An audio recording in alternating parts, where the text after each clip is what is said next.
5 किस्म के लोगों से दोस्ती ना करना। इमाम जाफ़र रहमतुल्लाह अलैह फरमाते हैं कि मेरे वालिद साहब ने मुझे 5 नसीहतें की। बेटा, 5 किस्म के लोगों से दोस्ती ना करना, बल्कि अगर रास्ते में कहीं चल रहे हो तो उनके साथ मिलकर भी ना चलना, वो इतने ख़तरनाक होते हैं। मैंने पूछा वो कौन हैं, तो उन्होंने फरमाया, नंबर 1, झूठे से दोस्ती ना करना। मैंने पूछा क्यों? उन्होंने कहा इसलिए कि वो दूर को करीब दिखाएगा और करीब को दूर दिखाएगा और तुम्हें धोखे में रखेगा। नंबर 2, कंजूस से दोस्ती ना करना।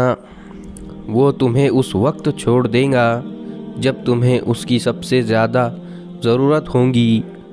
वो धोखा देगा, इसीलिए उससे दोस्ती ना करना।